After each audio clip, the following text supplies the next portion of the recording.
ದೇವರ ದೇವ ಮಹಾದೇವ ಭಗವಾನ್ ಶಿವನಿಗೆ ಪ್ರಿಯವಾಗಿರುವಂತಹ ಮಾಸ ಅಂದ್ರೆ ಅದು ಶ್ರಾವಣ ಮಾಸ.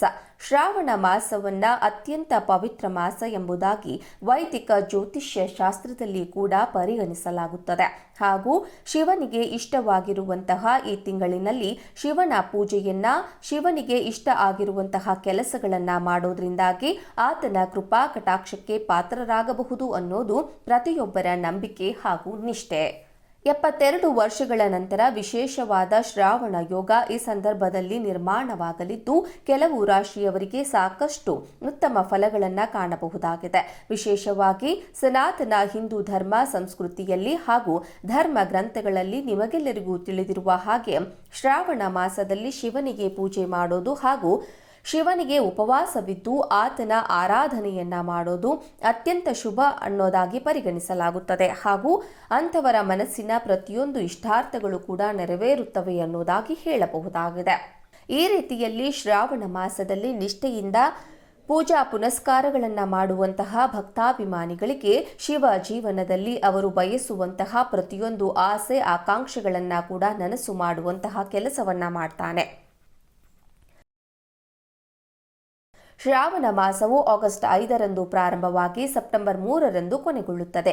ಅದರಲ್ಲೂ ವಿಶೇಷವಾಗಿ ಈ ಬಾರಿಯ ಶ್ರಾವಣ ಅನ್ನೋದು ವಿಶೇಷವಾಗಿ ಶ್ರಾವಣ ಸೋಮವಾರದ ದಿನದಂದೇ ಪ್ರಾರಂಭವಾಗಿರೋದು ಮತ್ತೊಂದು ಲಾಭದಾಯಕ ಫಲಿತಾಂಶವನ್ನು ನೀಡುವಂತಹ ವಿಚಾರವಾಗಿದೆ ಎಂದು ಹೇಳಬಹುದು. ಈ ವಿಶೇಷವಾದ ಪವಿತ್ರವಾದ ತಿಂಗಳಲ್ಲಿ ಸಾಕಷ್ಟು ಯೋಗಗಳು ನಿರ್ಮಾಣವಾಗಲಿವೆ. ಅವುಗಳು ಪ್ರೀತಿ ಯೋಗ, ಆಯುಷ್ಮಾನ್ ಯೋಗ, ಸರ್ವಾರ್ಥ ಸಿದ್ಧಿ ಯೋಗ ಸೇರಿದಂತೆ ಸಾಕಷ್ಟು ಯೋಗಗಳು ಈ ಸಂದರ್ಭದಲ್ಲಿ ನಿರ್ಮಾಣವಾಗಲಿವೆ. ಇವುಗಳ ಜೊತೆಗೆ ಕುಬೇರ ರಾಜಯೋಗ, ಬುಧಾದಿತ್ಯ ಯೋಗ, ಶುಕ್ರಾದಿತ್ಯ ಯೋಗ, ಗಜಕೇಸರಿ ಯೋಗ, ಶಶ ಯೋಗ ಹಾಗೂ ನವ ಪಂಚಮ ಯೋಗ ಕೂಡ ನಿರ್ಮಾಣವಾಗಿದ್ದು, ಈ ಎಲ್ಲಾ ಲಾಭಗಳನ್ನು ಪಡೆದುಕೊಳ್ಳಲಿರುವ ಆ 3 ಅದೃಷ್ಟವಂತ ರಾಶಿಯವರು ಯಾರು ಎಂದು ತಿಳಿಯೋಣ. ಮೊದಲನೆಯದಾಗಿ ಮೇಷರಾಶಿ.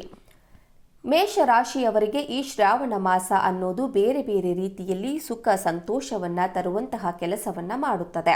ಈ ಸಂದರ್ಭದಲ್ಲಿ ನೀವು ನಿಮ್ಮ ಕುಟುಂಬದ ಜೊತೆಗೆ ಸಂತೋಷದ ಕ್ಷಣಗಳನ್ನು ಕಳೆಯುವಂತಹ ಅವಕಾಶ ಸಿಗುತ್ತದೆ.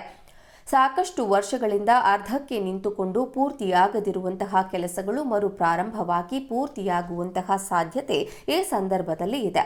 ಒಂದು ವೇಳೆ ಈ ಸಂದರ್ಭದಲ್ಲಿ ನೀವು ಕುಟುಂಬದ ಜೊತೆಗೆ ಯಾವುದಾದರೂ ಅಸಮಾಧಾನಗಳು ಅಥವಾ ಭಿನ್ನಾಭಿಪ್ರಾಯಗಳನ್ನು ಹೊಂದಿದ್ರೆ ಶಿವನ ಕೃಪೆಯಿಂದಾಗಿ ಕುಟುಂಬದ ನಡುವೆ ಎಲ್ಲಾ ಸಮಸ್ಯೆಗಳು ಕೂಡ ಪರಿಹಾರವಾಗುತ್ತವೆ.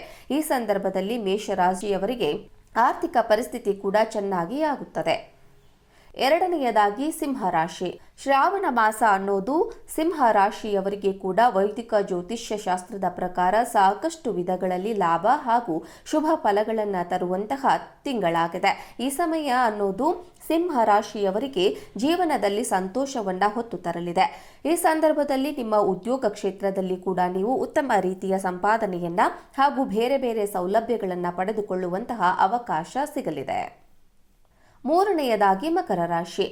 ಶಿವನ ಕೃಪಾ ಕಟಾಕ್ಷದಿಂದಾಗಿ ಶ್ರಾವಣ ಮಾಸ ಅನ್ನೋದು ಮಕರ ರಾಶಿಯವರಿಗೆ ಸಾಕಷ್ಟು ಲಾಭದಾಯಕವಾಗಿದ್ದು, ಅದಕ್ಕಿಂತ ವಿಶೇಷವಾಗಿ ನೆಮ್ಮದಿ ತರುವಂತಹ ತಿಂಗಳಾಗಿದೆ ಎಂದು ಹೇಳಬಹುದು. ಜೀವನದಲ್ಲಿ ಅವರು ಅಂದುಕೊಂಡಿರುವಂತಹ ಪ್ರತಿಯೊಂದು ಕನಸುಗಳನ್ನು ನನಸು ಮಾಡಿಕೊಳ್ಳಲಿದ್ದಾರೆ ಹಾಗೂ ಸಾಧನೆಗಳನ್ನು ಸಾಧಿಸಲಿದ್ದಾರೆ. ಅರ್ಧಕ್ಕೆ ನಿಂತ ಕೆಲಸಗಳು ಮತ್ತೆ ಸಂಪೂರ್ಣವಾಗಿ ಯಶಸ್ವಿಯಾಗಲಿವೆ. ಈ ಸಂದರ್ಭದಲ್ಲಿ ಮಕರ ರಾಶಿಯ ಜನರಲ್ಲಿ ಧಾರ್ಮಿಕ ಹಾಗೂ ಆಧ್ಯಾತ್ಮಿಕ ವಿಚಾರಗಳ ಬಗ್ಗೆ ಇನ್ನಷ್ಟು ಹೆಚ್ಚಿನ ಒಲವು ಕಂಡುಬರಲಿದೆ.